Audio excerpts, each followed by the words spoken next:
Thank you for your patience. Before I take your questions, I just had one announcement to make. To honor the victims of Monday's horrific shooting at the Washington Navy Yard, the President will attend a memorial service on Sunday. We will provide more details as they become available, but I wanted you to know that today. Do we know where that would be? Again, more details about the time, the specific time on Sunday, and where the service will be will become available soon. But I just wanted to let you know today that the President will be attending a memorial service for the victims on Sunday. Do you anticipate a speech or just attending? Again, I don't have anything more on that. I think the President will want to mourn the loss of these innocent victims and share in the nation's pain in the aftermath of another senseless mass shooting. Julie. Thanks, Jay. Now that we have a clearer sense of the trajectory in the House on their budget plan, does the administration think the fact that they're taking this approach and the fact that they are probably not going to vote, it sounds like, until Friday, does that make the possibility of a government shutdown more likely at this point? I hope not. But as I think we saw in the reporting today, House Republicans have decided to pursue a path away from the center, away from compromise, in favor of voting on a piece of legislation that they know will not become law. And one sobering paragraph I read in one story about this, I think in the Washington Post, was that members of both parties are becoming increasingly worried that the fact that a faction of the House of Representatives, the House Republicans, is driving this thing in the wrong direction could bring us closer to a wholly unnecessary and damaging shutdown of the government. And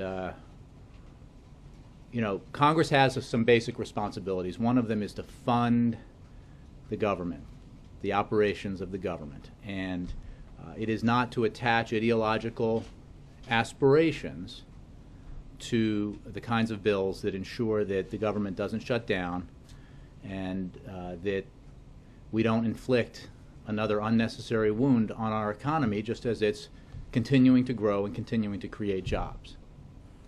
And what has become more and more apparent is that the leaders of the Republican Party in Congress may want to avoid a shutdown and may want to avoid, even worse, a default. But there are members of that party, especially in the House, who seem to embrace the prospect. And the irony is that they are doing it in the name of trying to defund or delay or defeat in some other way a law designed to provide access to insurance for millions of Americans, to health insurance. A law that is already providing tangible benefits to millions of Americans. A law, as I said the other day, that when implemented will ensure that at least close to 6 in 10 uninsured Americans will now have the capability of buying insurance for less than $100 a month. That law was passed by the House, it was passed by the Senate, it was signed by the President, and it was upheld by the Supreme Court. And yet, in order to refight this political battle, some members of the Republican Party in Congress seem to want to shut down the government, and maybe have, for the first time in the history of this great country, see the United States fail to pay the bills that it's already incurred. Does the White House... So this is a problem, and we have to be crystal clear about the fact that there is a majority in Washington, a member of which is the President of the United States, a member of which is every Democrat on Capitol Hill, and a member of which are many Republicans on Capitol Hill, who do not want to see the government shut down, who do not want to see the pain inflicted that a shutdown would inflict on the middle class, and will not negotiate over the ideological aspirations of a small group, or unfortunately not that small group, but a faction within the Republican Party in the House. But given the dynamic that you're talking about, does the White House feel like there's anything that the president can do at this point to change that dynamic, or are you largely powerless? I think you heard the president talk today at the Business Roundtable about the need for common sense to prevail here. He has made clear that in both the words that he's spoken and in the proposals that he's made, that he is willing to reach common ground when it comes to budget policy. And he has had numerous conversations with Republican lawmakers in pursuit of that common ground. At the very least, Congress needs to move forward with a bill that continues the functioning of the federal government, and then do what Congress has done hundreds of times in the past without drama and without threat to the economy, and simply extend the debt ceiling so that the bills Congress racked up can be paid. The debt ceiling, I know, is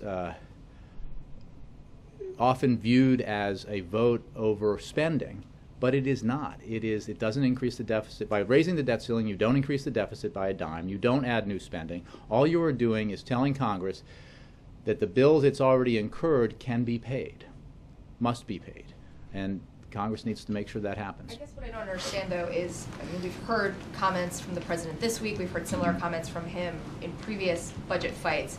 So I guess what I don't understand is there anything more than just talking that the president and the White House can do at this point to change this dynamic on the Hill, which at this point seems to make it more likely that we are going to have a shutdown? Well, look, I think, we are speaking out. We are engaging in Washington, and we will continue to make the case that while it is absolutely true that we have real differences and differences that are honestly come by among ourselves between Democrats and Republicans, and we should debate those issues and hash them out and try to reach a compromise, we cannot hold hostage the full faith and credit of the United States government. We cannot and should not shut down the government in order to make an ideological point. I saw one Republican House member quoted in the paper saying, all that matters is that my constituents are for this. And my question to him would be, will they be for it when, in the wake of the devastation of default, they can say, well, I don't have a job because the economy's cratering, but thank God you've taken away my opportunity to buy health insurance? I doubt it. Ahead of the Syria thing on the Hill, you guys were talking to everybody. The president was on the phone. Dennis McDonough was up on the Hill. I'm not seeing that in this case. Why is that? Again, we have been meeting with Republicans all year long over our budget challenges and our efforts to try to find common ground. And we will continue to work with Congress in the days and weeks ahead. But it is to ask the question about, do you think that meeting with President Obama is going to prevent House Republicans from what they've decided to do, which is for the leadership to ignore their own wishes, not to lead, but to then say, we'll follow the will of 40 House Republicans who want to attach the funding of government to a bill that will never pass, never become law, to strip away funding for Obamacare? That, in the end, Republicans in the Congress need to make a decision about what outcomes they really desire here. One provision related to the Affordable Care Act that Republicans have pressed or said they might press when it comes to raising the debt ceiling would increase the deficit. Right? Let's remember, the Affordable Care Act reduces the deficit significantly. And trying to repeal it in a backhanded way or a side way through delaying a central provision of it would increase the deficit. So in the name of fiscal conservatism, these Republicans would increase the deficit and call that a victory. Doesn't really square. Well, are you willing to accept any delays in Obamacare in order to avoid a government shutdown? No. the Congress passed the Affordable Care Act. The President signed it. The Supreme Court upheld it as constitutional. And it is providing benefits to millions of Americans today and will provide access to affordable health care to millions of Americans when the marketplaces take effect. Republicans seem to believe, or that faction of Republicans who have entertained this seem to believe that taking away those benefits is good messaging, is good politics. What it is beyond that, if they believe that, is harmful to the people who have those benefits, harmful to our economy. And they can, as they have 40 times already, continue to vote to repeal or change or defund the Affordable Care Act. And we can all watch that exercise as it unfolds, but they should not harm average folks out there in order to participate in that exercise. They should do their jobs by making sure that the essential functions of government are funded and making sure that the full faith and credit of the United States government is upheld, as it has been since the birth of the nation. Yes? So are we looking at sort of a gridlock NATO where we could have the government shut down at the end of the month and then go into default a couple of weeks later? Is that a possibility? I'm not sure about the NATO part of it, but maybe a better tournament. It depends on what Republicans really want to achieve here, and possible. The government could shut down and then go into default. Well, there's no question that Congress is the body responsible for passing legislation to fund the government and body responsible for passing legislation to ensure that the debt ceiling is raised so that the bills Congress has already racked up are paid. So if Congress fails to act, yes, it's possible. Leaders of Congress in both parties have said they would never allow the United States to default. We saw just a few years ago when even the possibility of default was in the air, and when some House Republicans enthusiastically flirted with the idea of default, what that meant for our economy. It did harm to our economy, did harm to our recovery. One can only imagine what would happen if they did it again. Leaders say they don't want that to happen. John Boehner in March told Sean Hannity that he thought it would be that threatening to shut down the government, we're not even talking about default, but shutting down the government over Obamacare was a bad idea. That's what he said in March. Today, he's, I guess, reacting to the will of 40 members of the House who insist that it is a good idea. And we know the President has had dinner with various Senate Republicans and met with them privately over the last several months. He doesn't do that with House Republican leaders. Has he just given up on dealing with the House? Look, the President has met many times with the Speaker of the House. He's met many times with other members of the House of Representatives of the Republican Party. And But the outreach is not the same. But again, the President has looked for, the President laid forth a budget that represented compromise when it came to entitlement reform, something that Republicans said they want, but they never talk about now because what they really want is to fund Obamacare and take away health insurance options from the American people and maybe raise the deficit at the same time.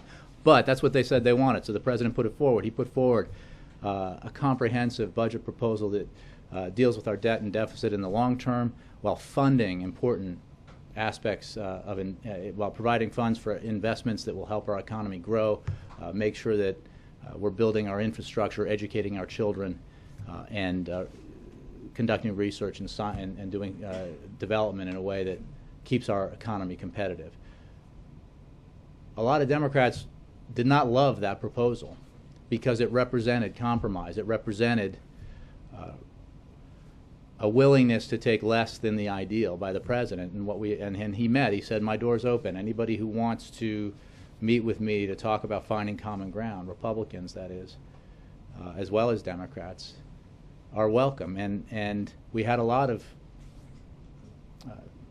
constructive meetings, but what we never saw from even the Republicans who said they were interested in common ground was a counter-proposal, one that represented the same kind of willingness to compromise as the president had put forward. And that's what the American people expect us to do here. That's what they sent their representatives to do here, was to work out their differences, reach principled compromises, and take action to ensure that our economy continues to grow, and that we're investing in the right places, and that we're responsibly reducing our deficit. And again, the deficit arguments are important, but I would point out that you don't hear them a lot anymore from Republicans, because the deficit will now be cut in half over the tenure, over the time that the president's been in office. And what do you say to Americans who see this and say, we've seen this movie before, the government did not technically default the last time, there hasn't been a shutdown while President Obama has been in office, that this is just sort of Washington theater?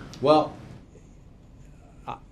we certainly hope, and the president certainly hopes, that sooner rather than later, Republican leaders in Congress will be willing to do the right thing and responsibly continue funding of the essential functions of the federal government, and without drama, as they did earlier this year, extend the debt ceiling. And then we can continue to negotiate over a broader budget compromise. And they can continue to vote again and again and again to defund or repeal Obamacare in the House as we go about the business of providing expanded opportunities to Americans to get health insurance. John. BJ, when was the last time the president had a substantive discussion with Speaker of the House John Boehner? I got this about question any of these yesterday. issues? I don't have any new conversations to read out to you. Again, I think Speaker Boehner is very much engaged in trying to deal with what everybody in your business has accurately reported as essentially an all-out civil war within the Republican Party, where a faction of the party is basically at odds with the leadership and making demands that, if acquiesced to, could lead us to a shutdown, or even worse, to a default. Was the White House strategy simply to lean back and watch this, as you call it, Republican No, civil I think you war saw play the out? President of the United States meeting with business leaders from this country today, business leaders who have no small amount of influence over leaders in Washington, including, you might say, especially Republican leaders, about the need for responsible compromise when it comes to our budgeting, and responsible action by Congress when it comes simply to extending the debt ceiling. And I think those leaders would tell you that even threatening default is unwise. And even as John Boehner said in March to Sean Hannity, threatening to shut down the government over Obamacare is a bad idea. I guess the question really is this question of giving up, because... No, we're not. We are making our points every day. See, on Monday... But are you actually talking to Republicans? And you might make the argument, look, they're completely I assume there are unreasonable. some watching now. What? And there were a bunch of Republicans in the room with the president today, I'm guessing, right? A bunch. Members of the House? Highly Pass this? influential, card-carrying Republican Party members who have the ear of Republican lawmakers, and who believe that Congress ought to do the responsible thing, which is not shut down the government and not allow the government to default. But your position, let me just be crystal clear, the president's position is you will not negotiate over the debt ceiling. Correct. How is that tenable? So the White House is really willing to risk default? The White House is not. Here's the thing. No, but you're threatening default. No, because John, you're saying you won't even negotiate with the Republicans on this issue. How is that tenable? John, who has the power to raise the debt ceiling?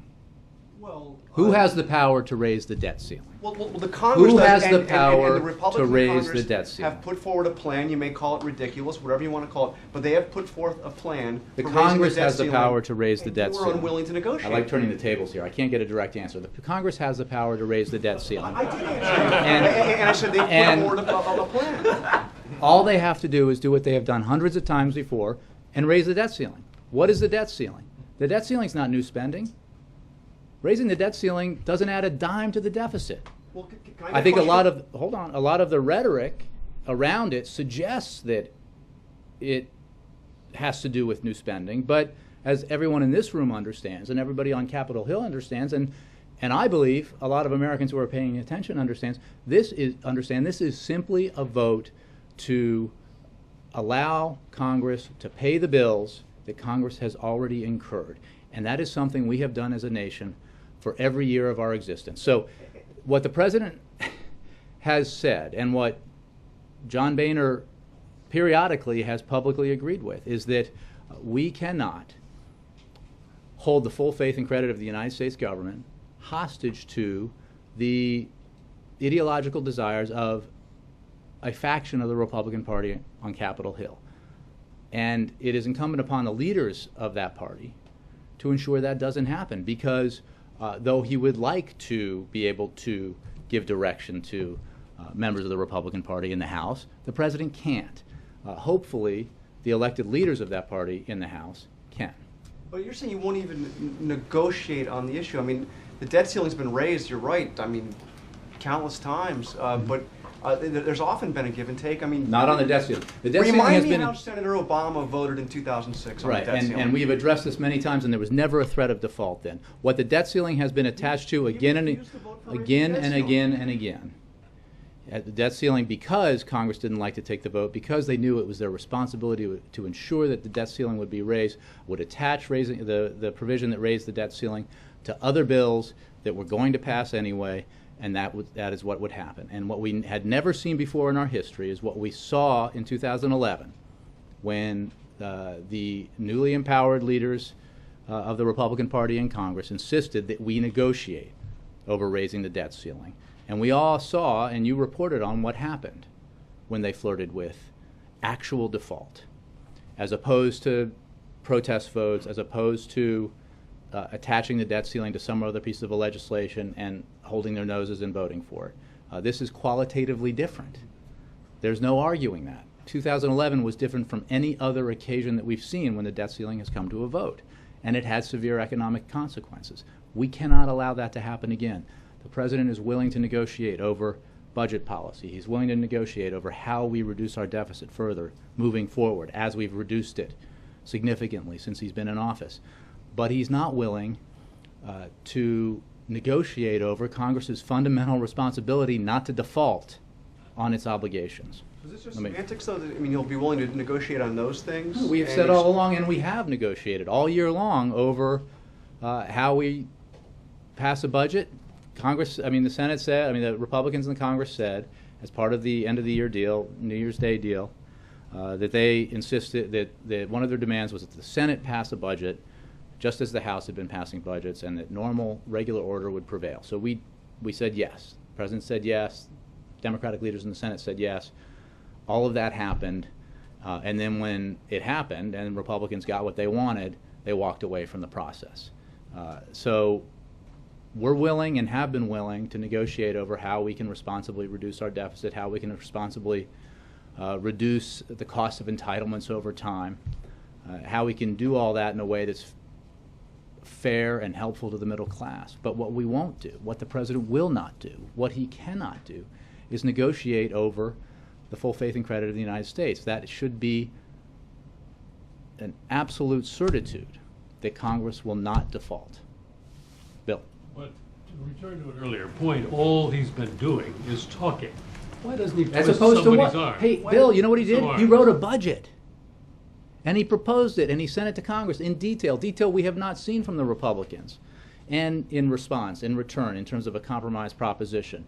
And he sat down again and again and again with members of the Republican Party in Congress who said they were interested in trying to find a deal. And In the 14th century, it's been known that it's better to be feared than loved when it comes to these things. Why probably is it? prior to that. Yeah, okay. But why hasn't he done some more in arm twisting, for example? I don't want to go to kneecaps, but arm twisting. He has twisted arms. He has used the powers that are available to him to try to convince, persuade, cajole Republicans into doing the sensible thing, which is not threatening to shut the government down, not threatening to default, but working with him on a compromise. And what they said they wanted when it came to some of their demands on entitlement reforms, he gave. And then they walked away and didn't come back. So at some point, you have to have a negotiating partner who's willing to, if you're willing to compromise, they have to be willing to compromise too. And instead, what we have in the House now is a situation where the House leadership indicates a reasonable approach to making sure the government does shut down, and the rank and file members say no, so the House leadership says never mind. So And we cannot, as much as we would like to be in charge of the House Republicans, we're not. And that's not how the system works. he's not to blame at all, is it? The I'm other just guy's saying fault. that it's his responsibility to offer compromises, and he has. It is also absolutely the right position to take that he and no president should negotiate over Congress's responsibility to pay its bills. Can you afford to remain above the fray like that? Again, you're assuming that he's above the fray. He's not. He's in the fray. And he was in the fray today, and he'll be in the fray until Congress does the right thing. With talk, As opposed to what, Bill? that's what I don't think we'll take up arms, okay? I think we're just going to have to, this is going to have to be worked out, and Congress is going to have to act. Yep. Jay, when you told John the debt ceiling is never attached to anything, don't you from I that? said the opposite. You said it's not attached to other issues, that the Congress does it as its standalone. I said that in the past, in order to mitigate the unpleasantness of voting for raising the debt You don't ceiling, it has been attach it to attached to healthcare. other bills that aren't germane that we're going to pass so that the debt ceiling has been raised. Sure. But- And that has been used as an example by the Speaker of times when the debt ceiling itself, raising the debt ceiling itself, has been negotiated over, which until 2011 had not been the case. Right. But based on 2011, at that podium, you often take credit for $2 trillion in spending cuts the president got that were attached to the last debt ceiling fight. So when you get something you want, it's a good thing. And if it's something about healthcare or whatever, it's a bad thing. That's You tout that you got $2 trillion in The spending president cuts, put right? forward a proposal to reduce the deficit beyond what was included in that deal. You think that was a good thing? You got No, $2 we trillion. don't think the sequester was a good thing. I'm not talking about sequester. I'm talking Sequester about was part of that deal. part of that deal. But you touted again and $1.2 again. trillion $2 trillion. in $1.2 Sequester's a trillion. small part of that.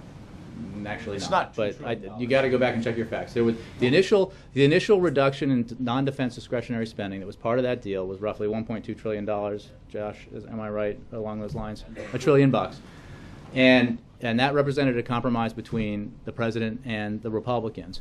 Then the supercommittee was tasked with coming up with additional deficit reduction, and if it did not, and if Congress failed to act in the ensuing year to come up with that more responsibly achieved deficit reduction in a balanced way, as the president saw it, then the sequester would kick in. We've never said that the sequester itself was good policy or that we take credit for it. Far from it. The president has long said the right and responsible thing to do would be to reduce our deficit in a balanced way so that the burden of deficit reduction does not fall solely on the shoulders of the middle class. When you say it's such a bad thing for Republicans to want to delay the health care implementation, the president has delayed pieces of the law, and you've said that was a smart way to do it. We need to more slowly implement it, help businesses deal with it. So if the Republicans come up with it, why is it such a bad idea if they say, let's slow walk some pieces of this? When you do it, it's perfectly fine.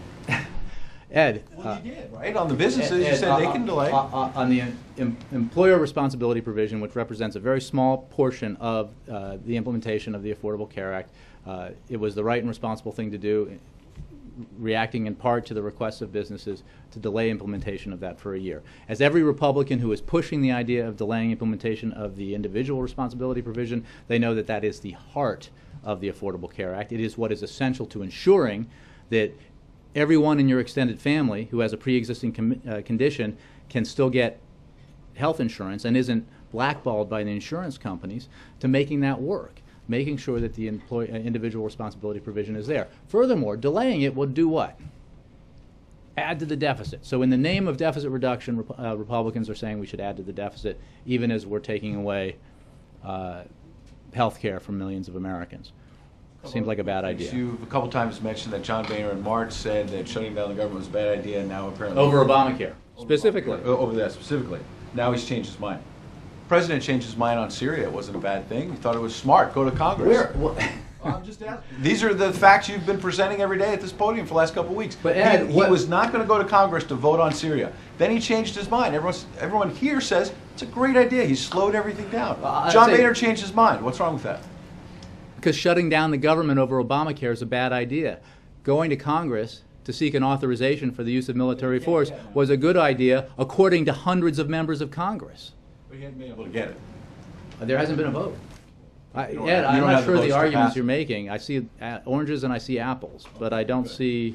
Let me ask you then, let me ask you about a specific thing on Syria. Last night there was a forum where two of the president's former defense secretaries, Mr. Panetta and Mr. Gates, were there. They both said going to Congress to authorize force was a bad idea, number one. Number two, Mr. Gates said, even though I know previously he's put out a statement saying he supports a mission in Syria, he said that airstrikes would be, quote, throwing gasoline on a very complex fire. And he went on to say, quote, my bottom line is if you blow up a bunch of stuff over a couple of days to validate a point or principle is not a strategy. How do you respond to that, a former defense secretary? Well, I would say two things. One, the president does believe that it was the right thing to do, given that there was not an imminent threat to the United States, given that military action, the success of military action was not dependent on acting immediately, and therefore there was time to allow debate in Congress, that Congress should be consulted, and Congress should be given the right to vote on authorization. The president's been very clear about that. Others can disagree, and that's fine, but the president believes it was the right thing to do. Secondly, it was precisely because of the credible threat of U.S. military action that we saw Syria do an about-face. A nation that had, or a government that had, refused to acknowledge that it even possessed chemical weapons, and for 20 years had refused to be a signatory to the Chemical Weapons Convention, one of the very few nations on earth to refuse to sign that, utterly changed its position on both issues within days because of the credible threat of U.S. military action. The same is true for Russia, which had, prior to their adoption of this proposal to have Syria give up its chemical weapons, turn them over to international supervision, and be signatories to the CWC, had acted aggressively to block all efforts to hold Assad accountable. Now, there is a diplomatic avenue available to achieving the president's goals that allow, without the use of military force, and the president believes it's the right thing to do to pursue it. That avenue opened up because of the threat of force. And for that reason, as well as others, it's important to make clear that the threat of force remains on the table. None of these issues are easy. None of the decisions that a leader makes in these circumstances are obvious or clear. But I think it is hard to argue that we are not globally in a better place when it comes to Syria's chemical weapons today than we were 3 weeks ago, when Syria had used chemical weapons against its own people, when Syria denied that it even possessed chemical weapons, when Syria refused to be a signatory to the Chemical Weapons Convention, and certainly had not even entertained publicly the idea of giving up its chemical weapons. So we have a long way to travel on this road, and a lot of work to do, and a lot of verification to achieve. But the positions the president took helped bring us to this point, which is a better point than where we were in the past. Jay, NBC's Ann Curry sat down for an exclusive interview with Iran's President Rouhani today in Tehran. I know we addressed this briefly yesterday, but I just want to follow up and make sure I get it on the record again today. Does the president have any plans to meet with the Iranian president during the United Nations meetings in New York? There are currently no plans for the president to meet with President Rouhani at the United Nations General Assembly.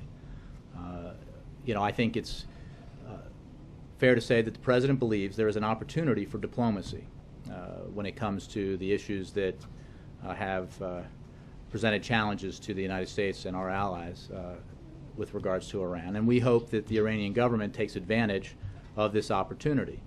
We have heard a lot in the world from President Rouhani's administration about its desire to improve the government of the Islamic Republic of Iran's relations with the international community.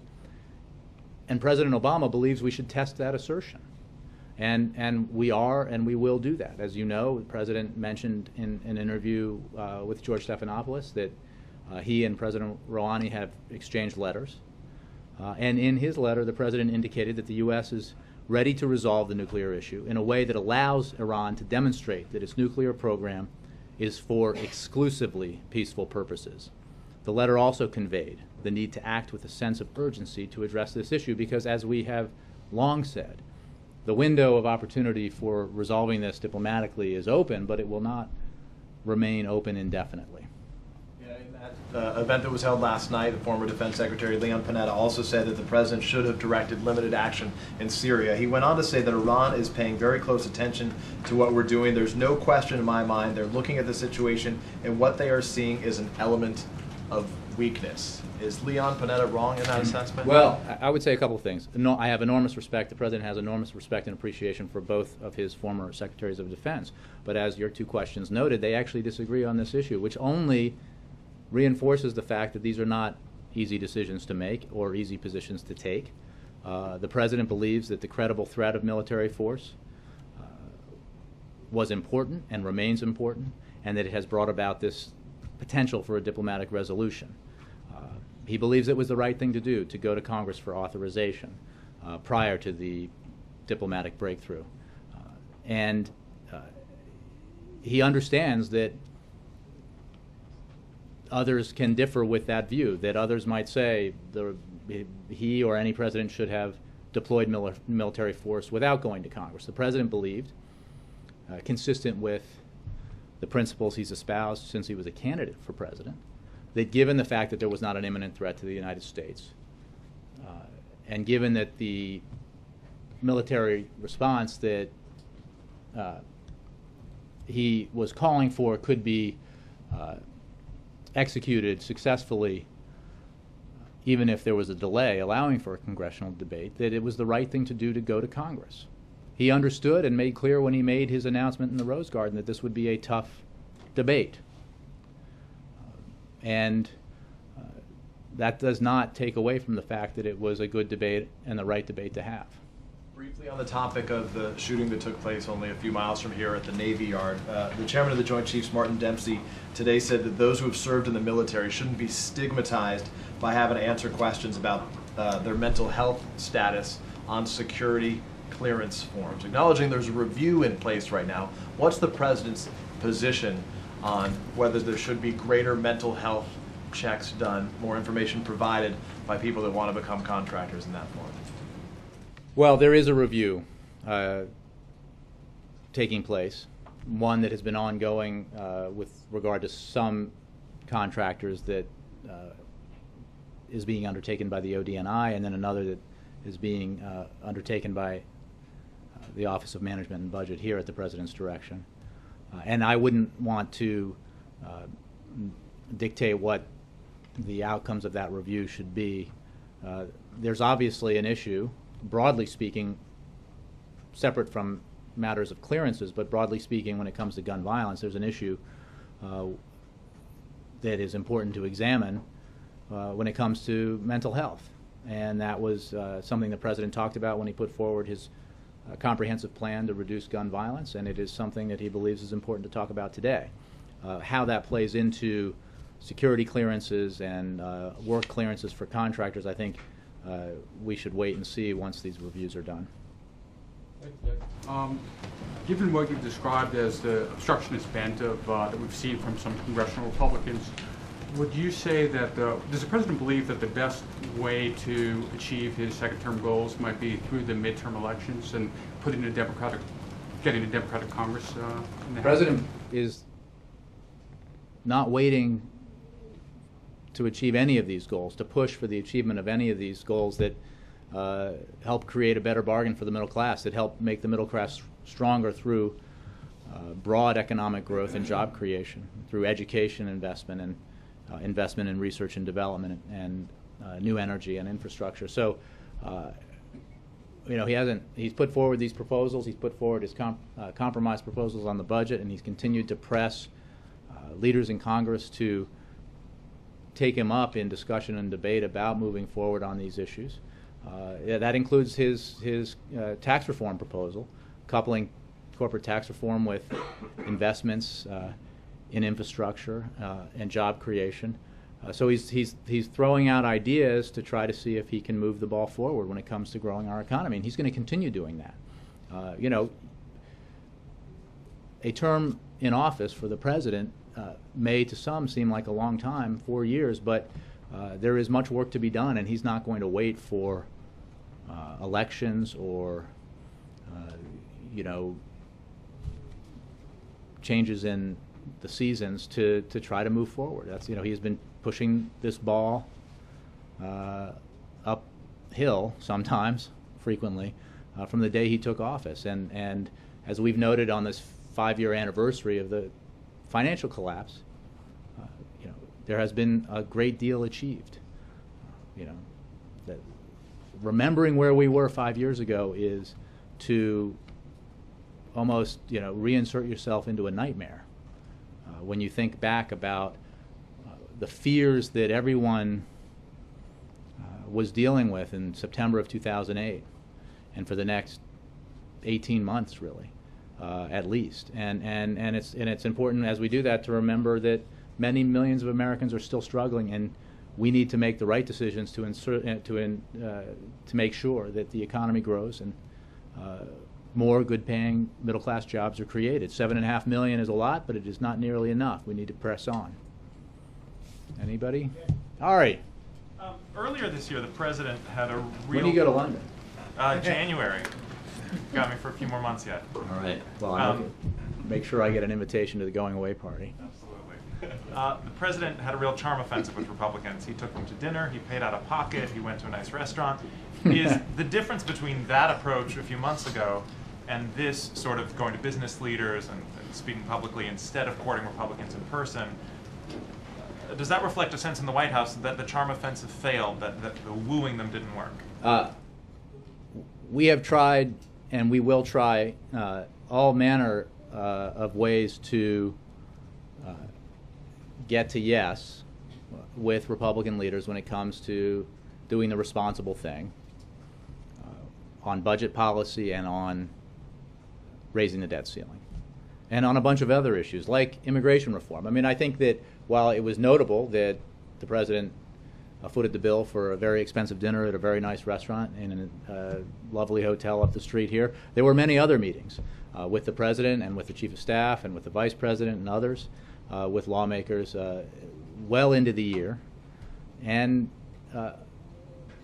you know, all around this effort of trying to find common ground. And I think that what we discovered is that there is a sincere desire by Republican lawmakers, some of them anyway, and not an insignificant number of them, to try to work out a way to make budget policy and economic policy that reduces the deficit responsibly, but invests responsibly as well, and in a way that is fair to the middle class. And you know, the president remains hopeful that, you know, those members who sincerely want to achieve that will be able to, working with him and working with Democrats. In the meantime, you know, we're going to keep pressing, at the very least, when it comes to these deadlines, that Washington not inflict harm on the economy. You know, we may not be able to achieve the big deal when it comes to a long-term budget with Congress between now and October 1st, but we certainly shouldn't therefore allow, and the Republicans in the House should not insist upon shutting down the government over that, or over the fact that Obamacare is the law of the land and it's being implemented and it's been upheld by the Supreme Court and it's providing benefits to millions of people. You know, I understand that we understand that you know, those Republicans who feel adamantly about this oppose the law, and they've campaigned on it and they've talked about it and they've voted on it, but they should not then pair it with shutting down the government or defaulting on our obligations. Bill.